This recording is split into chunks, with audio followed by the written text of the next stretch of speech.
Bismillahirrahmanirrahim. Assalamualaikum warahmatullahi wabarakatuh. Waalaikumsalam warahmatullahi wabarakatuh. Alhamdulillahirrahmanirrahim. Wabihi nasta'inu ala umuri dunia. Wassalatu wassalamu ala asrofil anbiya'i wal mursalin wa ala alihi wa sahbihi ajma'in. Luar biasanya MC lagu. Nah, tadi teh judulnya teh lain di mobil, nah judulnya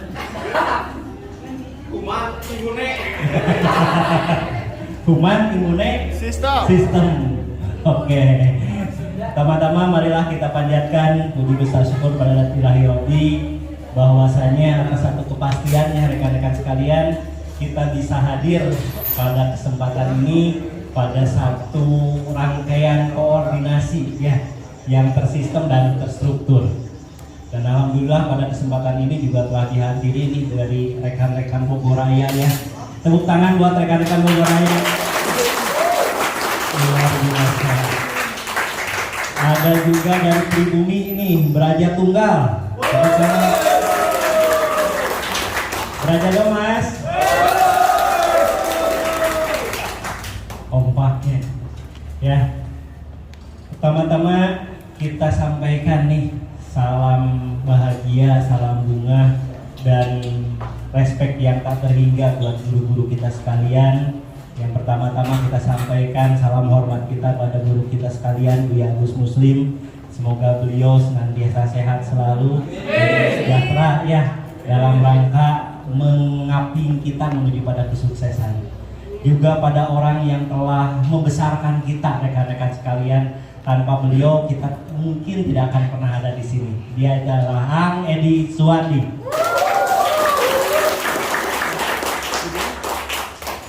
Baik rekan-rekan sekalian, pada kesempatan ini kita akan belajar tentang the power of human immune system.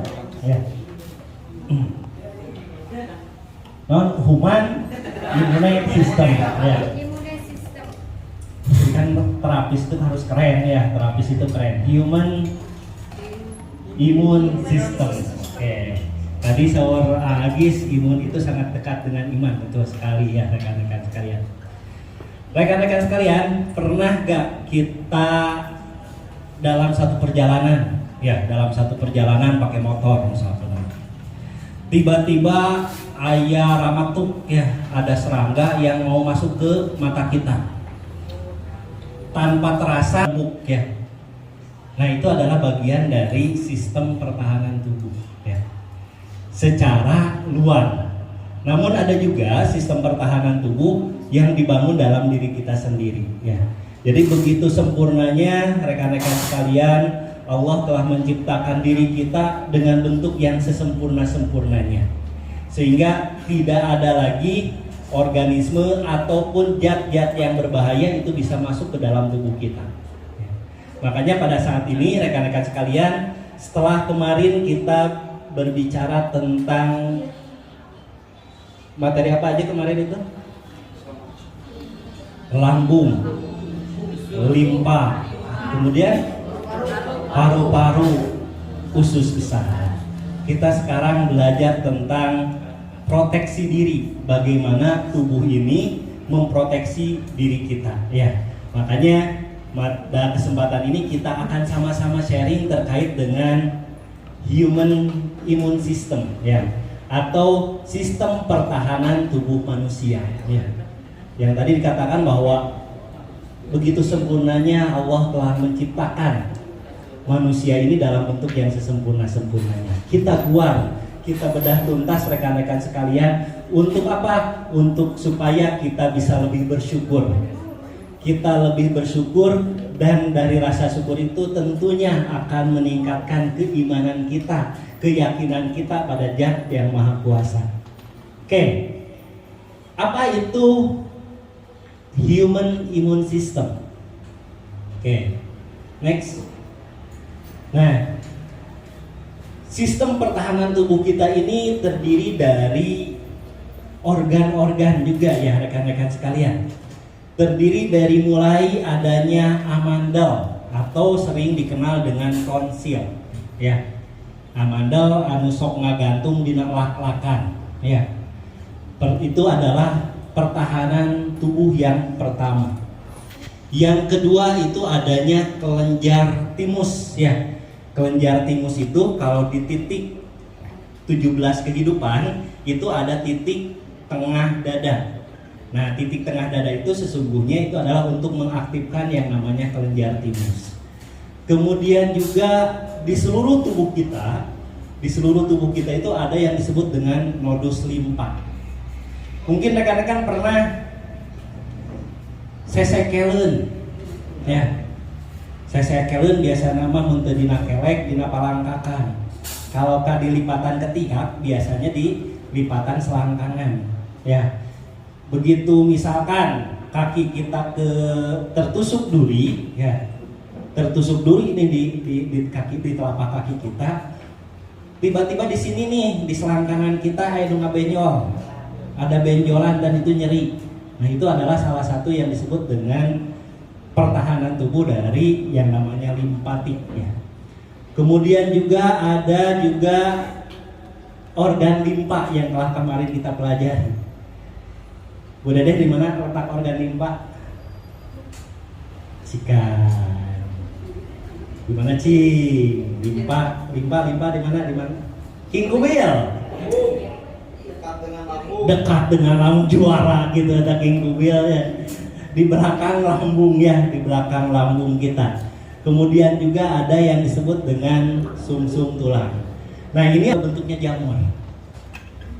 Jadi sebelum si bakteri, virus, jamur itu menyerang kita, nah dilibas dulu oleh yang namanya jaringan limpatik atau sistem limpatik ini. Oke, next. Nah, jadi kalau kita lihat nih rekan-rekan sekalian, ya, ada banyak pembuluh limpatik yang tersebar ya di seluruh tubuh kita. Ya. Bentuknya itu adalah bergerinjil-gerinjil, ya, bergerinjil-gerinjil bentuk si pembuluh limpatik itu. Nah, makanya di aplikasi kita itu secara prinsip itu ada totok, circle, kiap pada permukaan tubuh. Nah, ini gunanya untuk mengaktifkan yang namanya sistem limpatik rekan-rekan sekalian. Ya. Jadi dimanapun kita melakukan totok, circle, kiap, itu sasarannya itu sebetulnya selain dari titik intinya itu adalah jaringan limpatik. Ya, jadi begitu jaringan limpatiknya aktif, maka dia akan bereaksi terhadap segala jenis penyakit yang ditimbulkan oleh yang namanya kuman, ya, bakteri, virus ataupun jamur. Seperti itu ya. Jadi begitu luar biasanya guru kita sekalian, Buya Agus Musim telah mendesain ya, telah mendesain keilmuan kita itu begitu hebatnya gitu kan. Dan kita tinggal menikmatinya. Oke, kita lanjut. Nah, apa itu sistem limpatik ya? Jadi sistem limpatik itu rekan-rekan sekalian berperan penting dalam membentuk kekebalan ya, atau imunitas ya, kekebalan diri kita terhadap faktor yang mengganggu. Nah, kekebalan ini ada dua, ada kekebalan yang sifatnya dibuat dan ada kekebalan yang sifatnya didapat. Nah, kekebalan yang sifatnya didapat itu adalah yang sudah ada termasuk dari jaringan limpatik tadi. Ada juga kekebalan buatan, salah satunya vaksin ya. Jadi begitu ada zat asing masuk ke dalam tubuh kita, maka tubuh akan mengeluarkan yang namanya sel darah putih ya. Untuk apa sel darah putih itu? Untuk melawan, untuk melokalisir terjadinya infeksi ya. Jadi pasukan ya, ada pasukan yang telah dipersiapkan oleh Allah itu untuk menjaga diri kita. Luar biasa ya rekan-rekan sekalian. Begitu ada virus masuk, pasukan itu dipersiapkan. Makanya terjadilah perang antara sel darah putih, antara tentara tubuh dengan tentara dari luar. Kalau kalah nih, kalau si tubuh ini kalah, maka kita akan jatuh sakit. Tapi kalau menang, maka kita akan kebal terhadap infeksi tersebut. Nah, makanya salah satunya mekanisme vaksin itu rekan-rekan sekalian dimasukkan dulu nih yang lemah supaya dibentrokeun, supaya dikenali oleh yang namanya sistem tubuh dalam diri kita. Nah, begitu berinteraksi, makanya setelah divaksin biasanya sok aya nu panas, aya nu cangkeul, aya nu tuluh wae, jeung aya nu lapar wae. Tapi jika nu lapar wae mah eta bungkul Pak Ustaz pakalah eta mah. Ya. Jadi begitu bentrok, maka yang tadi yang dimasukkan itu dia akan dilokalisir dan akan dikenali oleh tubuh kita sendiri.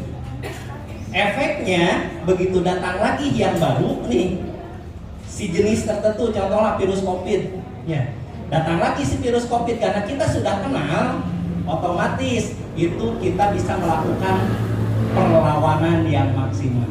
Makanya pemerintah sekarang sedang menggembor-gemborkan yang namanya vaksinasi COVID-19. Untuk apa itu semua? Untuk menjaga kita sekalian agar tetap produktif. Oke. Nah, kemudian rekan-rekan sekalian, pada saat kita terluka, ya, misalkan raheut ya, ibu-ibu lagi masak tiba-tiba tak terasa pisaunya mengiris ibu jarinya, misalkan, ya. Biasanya kan kita langsung refleks, langsung ditahannya. Nah, kita lihat tuh ada yang disebut dengan cairan bening, ya. Atau disebut getah bontengen, cek urang ieu mah gitu kan, cek urang Jampang mah ada getah bontengen, ya. Sidup orang Jampang. Ya, getah bontengan. Nah, itu juga adalah bagian pertahanan tubuh kita untuk apa? Untuk merapatkan, ya. Untuk merapatkan kembali si jaringan yang luka dan supaya tidak ada lagi kuman yang bisa masuk ke dalamnya. Oke. Lanjut.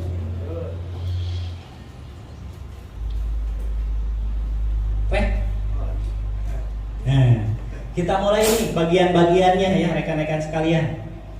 Nah, ini karena suatu hal yang sangat penting ya rekan-rekan sekalian. Dimulai adanya getah bening. Ya, getah bening itu yang tadi saya sebutkan tadi contohnya. Begitu luka, baret, sok keluar cairan bening atau disebut dengan getah bontengen. Nah, cairan bening ini ternyata itu adalah untuk mempercepat keringnya luka atau mempercepat proses penyembuhan luka. Jadi getah bening atau cairan limfatik itu adalah cairan ekstra yang mengalir dari sel dan jaringan, akan tetapi tidak diserap kembali ke pembuluh darah. Ini berfungsi untuk mengangkut sel darah putih yang bekerja melawan infeksi. Ya, nah itu otomatisnya. Sahanya nu marentahkeun anak Pak Ustadznya. Keagungan Allah begitu luar biasanya ya Bapak-bapak, Ibu-ibu sekalian, sehingga begitu luka otomatis tubuh ini akan memperbaiki dirinya sendiri. Kemudian yang kedua ada yang disebut dengan kelenjar getah bening, ya. Nah, kelenjar getah bening ini berfungsi ini adalah untuk menyaring, ya. Menyaring bila mana ada bakteri, virus ataupun zat lain yang berbahaya pada tubuh ini yang bisa menyerang terhadap kelangsungan hidup manusia. Makanya kalau misalkan kita ada infeksi, contoh ada infeksi di paru-paru, ya, ada infeksi di paru-paru. Biasanya pada anak akan serasa teraba di sieuna sing jernil, ya, di bagian lehernya sing jernil, lebih dari 3 sing jernil. Nah, itu adalah pertahanan tubuh, ya. Atau bila mana kita terlalu banyak makan yang mengandung monosodium glutamat, ya. Monosodium glutamat itu adalah zat perasa, ya. Zat yang yang menimbulkan rasa gurih. Nah, itu kan senyawa kimia, ya. Senyawa kimia apabila dikonsumsi berlebihan itu akan merusak terhadap tubuh, terutama hati dan ginjal. Nah, itu akan ditangkap dulu nih oleh yang namanya kelenjar getah bening. Nah, ini banyak ditemukan nih di sini, ya. Kemudian di ketiak ataupun di selangkangan. Atau kadang-kadang ya, makanya hati-hati kalau kita nyabut bulu ketiak, ya. Nah, biasanya pas dicabut tiba-tiba jadi bisul. Nah, itu infeksinya di kelenjar getah bening ya rekan-rekan sekalian. Oke, next. Ada iklan. Kemudian pembuluh limpatik. Nah, ini yang tadi saya ceritakan ya. Pembuluh limpatik ini yang tersebar nih di seluruh tubuh kita ya. Di seluruh tubuh kita yang beradanya di lapisan kulit. Nah, tadi dikatakan bahwa pembuluh limpatik ini adalah salah satu unsur dalam proses pertahanan diri kita. Sehingga apabila jaringan limpatiknya ini dikuatkan dengan proses terapi kita totok sayur kalkiak ujung tengah ujung, nah semua bagian ini akan terstimulasi. Efeknya begitu ini terstimulasi rekan-rekan sekalian, maka si pertahanan tubuh kita itu akan aktif ya. Makanya begitu pentingnya yang namanya aplikasi Gusmus Raksa Jasad Akupoint Anatomi ya. Jadi rekan-rekan sekalian jangan mentang-mentang wah saya mau pinter lah dina akupunktur, pinter lah dina akupra gitu kan, dengan melupakan akupoint anatominya. Padahal akupoint anatomi ini adalah hal yang inti di Gusmus Raksa Jasad ini. Makanya proses kita dalam aplikasi ini lakukan secara terstruktur ya, lakukan secara terstruktur. Tong dugikeun ka di wilah-wilah ya. Ada kepala ungkul, padahal yang menyebabkan gangguan di kepala itu boleh jadi itu dari lambungnya, boleh jadi itu dari ginjalnya. Makanya terapi kita itu adalah terapi perbaikan sistem tubuh. Oke. Dan yang keempat ini ada yang disebut dengan limpa ya. Tadi limpa disebutkan bahwa limpa itu berada di belakang lambung, tepatnya di belakang lambung ya. Nah, limpa ini merupakan organ terbesar dalam sistem limpatik ya. Kemudian fungsinya itu adalah sama dengan tadi ya, menyaring dan menyimpan sel darah ya, cadangan darah.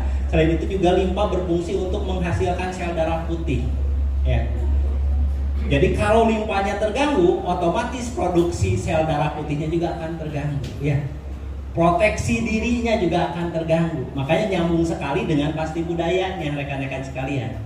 Limpa ini adalah perlambang dari tabungan kita ya. Maka apabila tabungannya terganggu, otomatis ya segala masalah-masalah itu hanya dihadapi oleh lambung saja. Sehingga orang itu selalu kerung dan kerung. Makanya di pembelajaran kemarin kita mempelajari yang namanya the point of morphine ya. The point of morphine, titik 11 jitu ya, untuk mengatasi segala nyeri secara pasti alam ataupun secara pasti budaya. Oke. Dan yang selanjutnya itu adalah timus ya, kelenjar timus ini. Jadi kalau kita raba di tengah tulang dada ya, tengah tulang dada nih antara diafragma, antara ulu hati dengan rongga dada sebelah atas ya. Itu ada tulang yang begitu keras ya. Nah di belakangnya itu, tepat di belakangnya itu ada yang disebut dengan kelenjar timus. Nah kelenjar timus ini juga fungsinya tadi dalam produksi sel darah putih ya, untuk melawan benda-benda asing. Selain itu juga kelenjar timus juga ini berguna sebagai sumber ketahanan tubuh. Nah rekan-rekan sekalian, kalau rekan-rekan pernah ikut berlatih yang namanya basic life support ya, bagaimana membangunkan orang dalam keadaan mati ya, namanya itu basic life support. Nah proses pemanggilan orang yang sedang pingsan atau tidak sadarkan diri yang tidak bisa ditolerir oleh orang lain itu gitu kan, oleh si penderitanya itu adalah dengan penekanan pada tengah lidah ya. Jadi lamun diciwit celina masih kena teu karasa, diciwit jempolna masih kena teu karaos gitu kan. Tapi kalau digosok dengan ujung telapak jari kita, digosok itu sangat terasa banget gitu kan. Karena sasarannya itu adalah kelenjar timus. Begitu timusnya aktif, maka dia akan menstimulasi terhadap jantung untuk bergerak kembali. Ya. Termasuk juga dalam proses resusitasi ya, membuat napas sama ventilasi buatan. Ya. Di tempatnya juga di sini. Gitu. Kemudian yang tidak kalah pentingnya dalam susunan limfatik itu adalah sumsum tulang belakang. Ya. Jadi sumsum tulang belakang rekan-rekan sekalian, dari akar rambut bagian atas sampai ke daerah sakrum, ya, bahasanya sakrum atau cek urang mah tungtunga cung curungan, ya, tungtung cung curungan, ya. Nah di dalamnya ada yang disebut dengan sumsum, ya, sumsum tulang. Nah si sumsum tulang ini adalah juga sebagai bantalan tahanan untuk memproduksi yang namanya sel-sel darah putih ya. Jadi begitu ada kuman, nah tadi semua organ tersebut bereaksi untuk mengeluarkan yang namanya sel darah putih. Sel darah putih itu akan melokalisir, kemudian dia akan memakan si kuman tadi ya, si bakteri tadi. Tapi kembali lagi rekan-rekan sekalian, efektivitas dari sel darah putih itu adalah akan selalu tergantung dari posisi normalitas dari otak kita, ya. Karena kalau otaknya pajuat ya, kalau otaknya tidak tersinkron antara otak dengan hati, maka fungsi-fungsi itu tidak akan pernah berjalan. Maka begitu pentingnya yang namanya kita menjaga yang disebut dengan batok, ya. Sangat penting untuk menjaga kepala dan isinya ya, supaya kita senantiasa bersikap positif ya. Karena sikap positif itulah yang akan membuat si sel-sel, si saraf-saraf ini bekerja dengan maksimal. Tapi kalau ini negatif, banyak unsur-unsur negatifnya, otomatis si sel-sel itu tidak akan bekerja dengan baik. Karena begitu otaknya bagus, yang akan dikeluarkan itu adalah hormon endorfin ya. Sifat hormon endorfin itu adalah mengencerkan dan menguatkan. Tapi kalau yang kitanya berpikirannya negatif, maka yang keluarnya itu adalah hormon kortisol. Sifatnya itu dia melambatkan ya, sama mengentalkan. Jadi kenapa kalau misalkan pagi-pagi kita itu tiba sudah makan bukannya seger tapi malah ngantuk. Nah, berarti kekentalan darahnya itu kita malah meningkat ya. Sehingga dengan meningkat itu kadar oksigen berkurang. Jadilah terjadi yang namanya malas. Ya. Hoream atau bahasa ieu nama mager Ustaznya. Hoream hayang teh tunu gitu. Sare Kenapa? Viskositas darahnya yang sangat kental ya. Makanya kenapa kita diajarkan untuk bioenergi matahari ya. Untuk apa? Untuk membangkitkan ya, membantu merangsang pertumbuhan yang namanya vitamin D supaya darah selalu encer. Begitu. Jadi penting tuh namanya power bank, bioenergi baik matahari, bumi dan bulan. Itu sangat penting sekali. Untuk apa? Untuk menjaga supaya susunan tubuh kita itu selalu terjaga dengan baik. Oke. Dan yang terakhir itu adalah amandel atau tonsil. Ini adalah disebut juga pertahanan pertama untuk makanan. Jadi begitu kita memakan sesuatu, memasukkan makanan melalui mulut kita, kita tidak pernah tahu berapa banyak bakteri yang terkandung di sana. Ya. Acuek we dengan urang mah nya, huakeun komo lamun urang Sunda diangon ka kebon. Ya. Tinggal siapkan saja sambal, bawa nasi, bawa asin. Kan geus bener sorangan gitu kan. Padahal di sana mungkin saja ada telur cacing ya.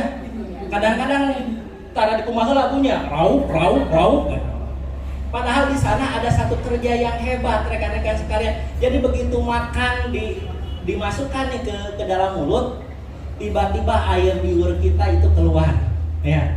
Di mana air liur kita juga sebagai antibiotik, sebagai juga ada mengeluarkan enzim untuk mengurai makanan. Begitu kita telan, itu akan melewati amandel, ya, jaringan yang menggantung dina lak-lakan, ya. Semua punya itu. Dina lak-lakan digigirna nih, digigir. Jadi pas kan lak-lakan ngaweskeun itu, kemudian di pinggir-pinggirnya itu ada yang disebut dengan amandel atau tonsil, ya.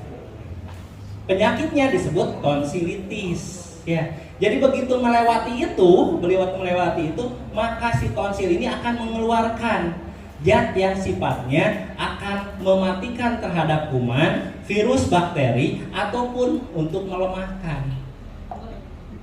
Sehingga apabila orang yang sudah, kalau diambil Pak itunya bermasalah nggak? Secara keseluruhan tidak. Cuma fungsi daya tahan tubuhnya berkurang, ya. Karena amandelnya itu diambil. Nah ini banyak terlihat ya rekan-rekan sekalian, banyak terlihat pada anak-anak kita biasanya di bawah 5 tahun yang banyak mengkonsumsi makanan yang mengandung zat pewarna atau pengawet. Biasanya sampai ke agungnya, dan suaranya juga jadi anak itu jadi bindeng, ya. Nah pada kondisi saat itu masih bisa kita terapi selagi itu belum nutup, ya. Kecuali kalau udah nutup secara keseluruhan, nah itu wajib diambil. Nah itu begitu pentingnya ya rekan-rekan sekalian. Begitu kita sangat bersyukurnya masuk ke komunitas ini karena kita bisa mengenal diri kita sendiri, begitu luar biasanya kita diciptakan rekan-rekan sekalian. Makanya dari sana imun itu akan selalu bergandengan dengan yang namanya iman. Makanya Al-Hagis tadi mengatakan imun sama dengan iman. Begitu kita tahu bahwa Allah telah memberikan sebuah perlindungan yang luar biasa, pasti dengan sendirinya bagi orang-orang yang berpikir kita akan yakin bahwa Allah itu begitu dekat dengan kita rekan-rekan sekalian. Oke, nah ini penyakit-penyakitnya, ya. Ada disebut limfadenitis, ada disebut limfadema, ada yang disebutnya yang paling banyak kita temui biasanya limfoma, ya. Biasanya kita dapatnya yang kita sering temui itu di limfoma. Biasanya di tangan, ada juga di punggung, ya, kadang-kadang di perut. Kalau dipegang itu benjolan, tapi kalau dipegang itu lunak. Nah itu adalah limfoma, ya.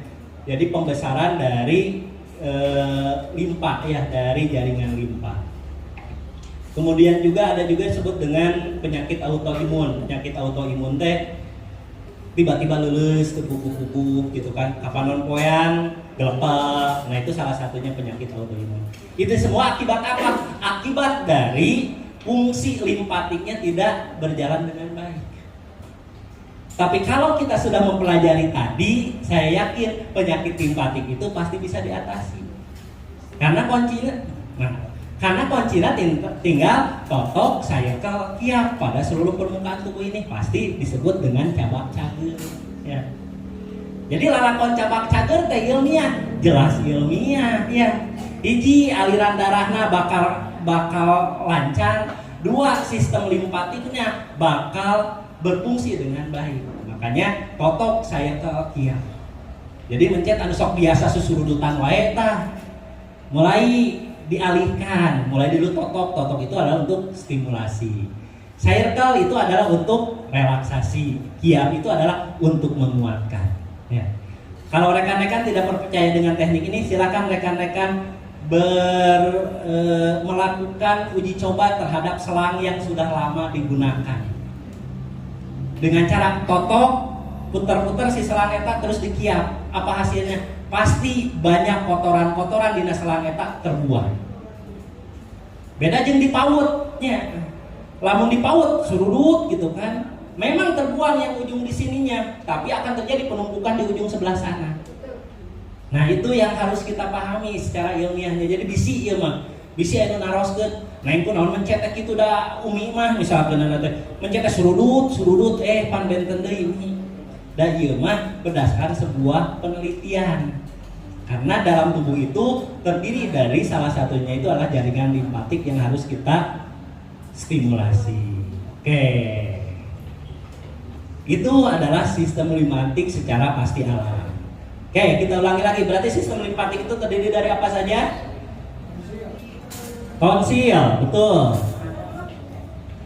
2, timus. 3, limpa. 4, 5, 6, getah bening. 7, nodus limpa 100. Luar biasa. Oke, itu secara pasti alam ya. Jadi boleh kita bayangkan rekan-rekan sekalian kerja dari sistem limfatik ini.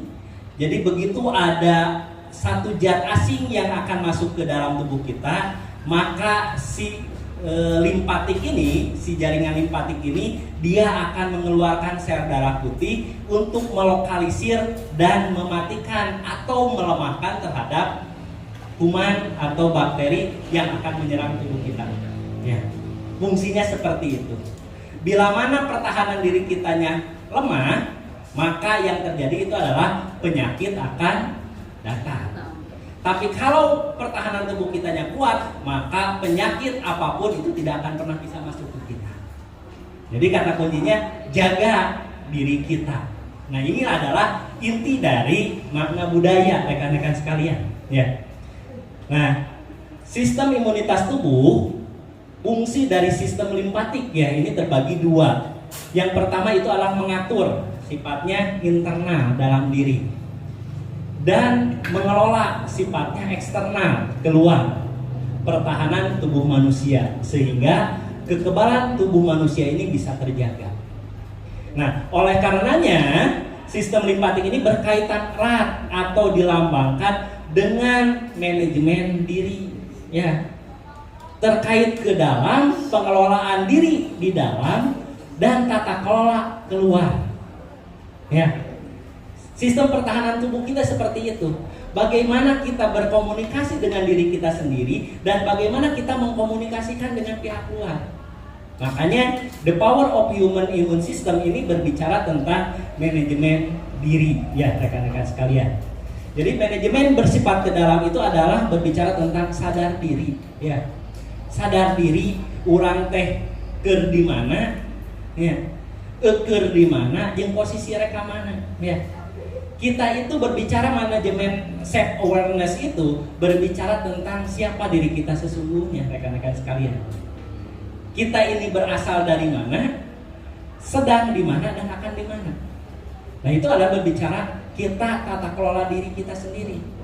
Jadi begitu rekan-rekan yang baru nih masuk ke penataan JM ini gitu kan, lihat pasien masih hese kene, kemudian uang juga belum banyak yang masuk, pahami bahwa kita itu lagi prosesi starting. Tapi bagi rekan-rekan yang sudah lama, yang sudah menikmati hasil dari JM ini, kunaon sih urang teh kieu-kieu kene, pahami kita itu sedang menuju pada pulau Cita. Makanya jangan ya, tong abung-abung kita teh menang closing gede ya, menang closing 1 juta habis, closing 2 juta habis, closing 3 juta habis, closing rokok sehat ya. Tapi kita harus tahu bahwa kita itu, hasil kita itu adalah untuk hari esok. Makanya kita harus selalu memperbaiki limpa kita, memperbaiki tabungan kita. Dan yang kedua itu adalah manajemen keluar ya. Ini berkaitan dengan lingkungan dan orang-orang terdekat ya. Kadangkala rekan-rekan sekalian kita merasa aware itu adalah pada orang-orang jauh ya.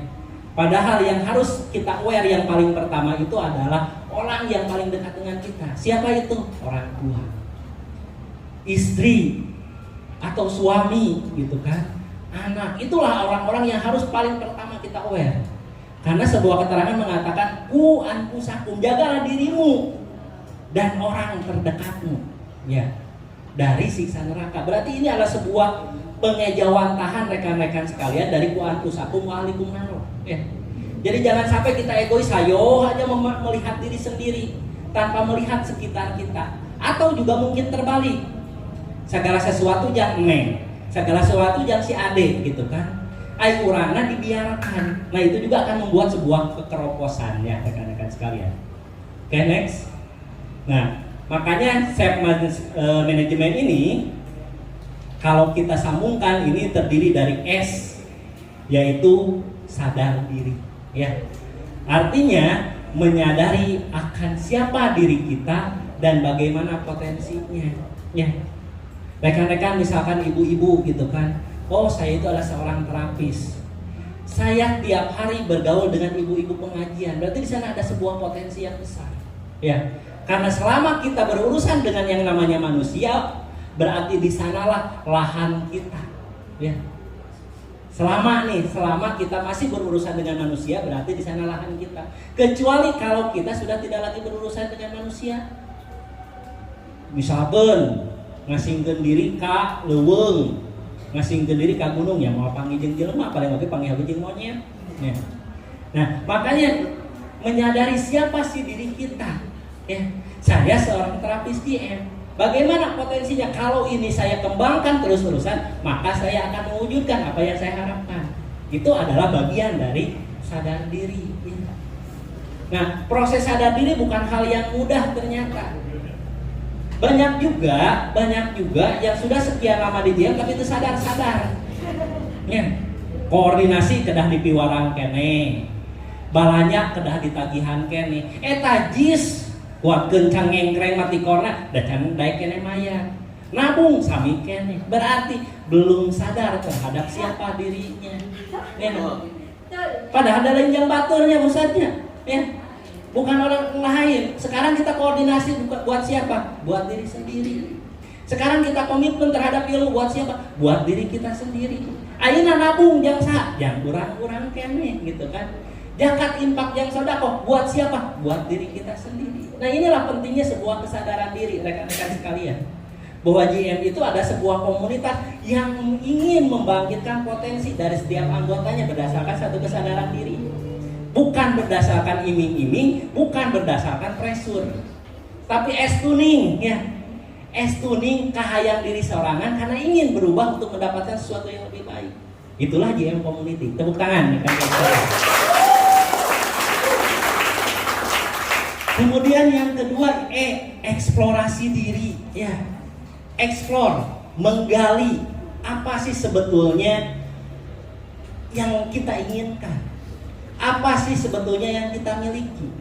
Maka begitu seorang mengeksplor dirinya, maka dia akan haus akan ilmu, ya. Semakin tinggi pendidikan seseorang, sesungguhnya semakin banyak yang tidak diketahui, rekan-rekan sekalian, ya. Mungkin di sini sudah ada yang puluhan tahun, belasan tahun gitu kan masuk ke GM. Mungkin secara garis besar kita hanya mempelajari titik nadei. Tapi ternyata pemahaman dari sana itu jauh lebih luar biasa, ya. Mungkin geus apa teman 6 titik istimewa mah 17 titik kehidupan geus hatam. Tusuk jarum geus di luar kepala gitu kan. Tapi makna hakikat dari titik demi titik ini itu yang perlu kita gali terus. Karena sesungguhnya Gus Musraf Sajasad itu adalah terapi kesehatan sistem tubuh. Jeung eta teh geuningan lain ka batur, ya. Nerapi diri urang sorangan, ya. Nerapi diri kita sendiri agar terjadi yang namanya keseimbangan.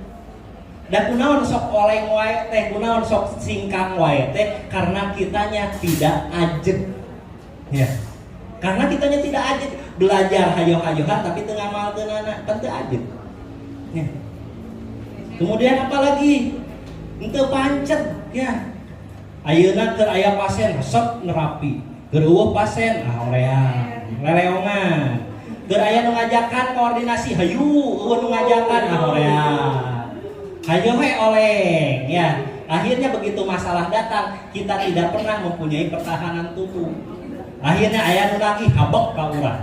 Budak cerik habek ka urang. Pamajikan nyengir habek ka urang gitu kan. Akhirnya kerung jeung kerung.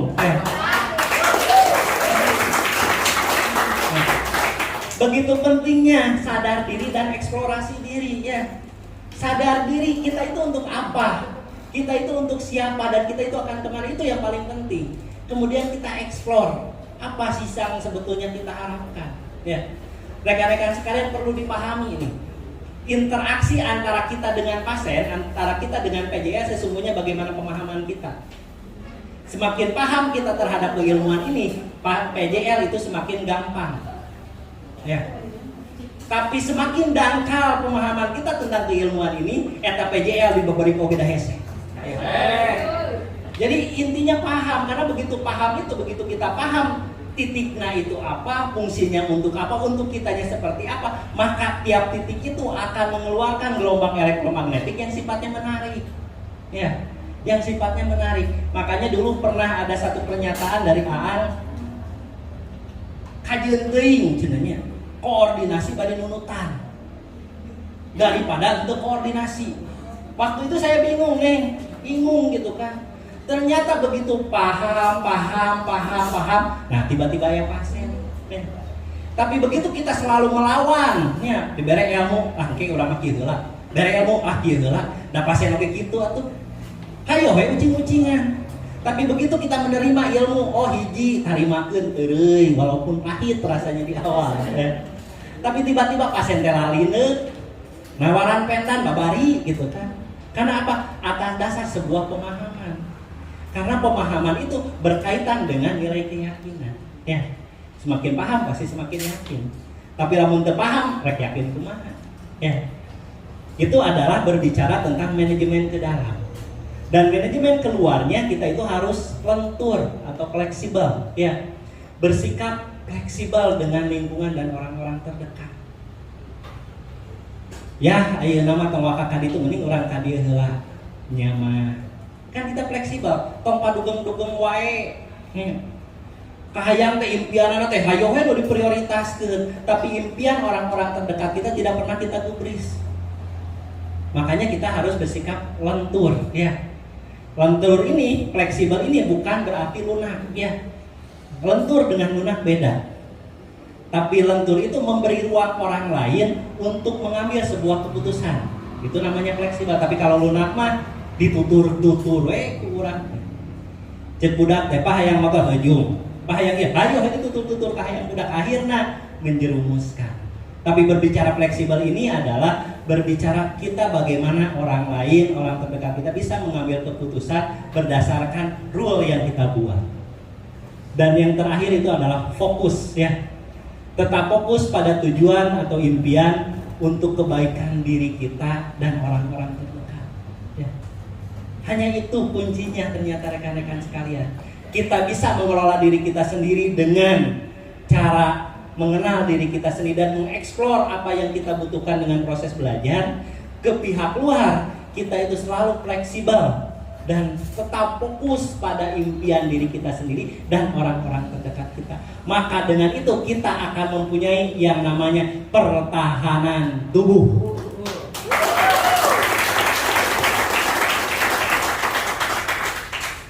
Capek. Esam tuh. Ya, seperti itu rekan-rekan sekalian. Jadi begitu pentingnya, kebayangnya kalau kita tidak mempunyai pertahanan tubuh. Aya angin kotor asup ke urang, langsung bersin, langsung ngegelepok misalkan anak teh. Aya makhluk astral liwat cik dulu batur marek liwat. Lantaran kitanya lemah, nah ngagerebokna urang.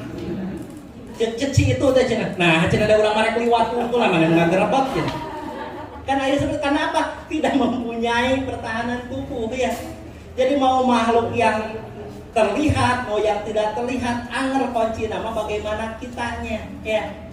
Bagaimana kita lamun urang kuat masuk di kurulingan ku nanahaonan, da moal mata nanaon gitu karena daya tahan tubuhnya yang kuat. Ya, demikian rekan-rekan sekalian yang dapat saya sampaikan. Mudah-mudahan nih ilmu yang kita sharingkan ini bermanfaat bagi saya dan rekan-rekan sekalian. Amin ya rabbal alamin. Lebihnya dari saya cukupkan sampai di sini. Mohon maaf apabila ada kata yang kurang berkenan di hati rekan-rekan sekalian, terutama yang udah jauh-jauh gitu kan di Bogor. Duh, kayak ngadeng-ngadeng pada dangan ngobrol gitu unggul hapuntennya. Mung sakitu nu tiasa kapihatur ya. Mohon maaf yang sebesar-besarnya apabila dalam penyampaian kurang berkenan di hati rekan-rekan sekalian. Billahi taufiq wal hidayah. Assalamualaikum warahmatullahi wabarakatuh.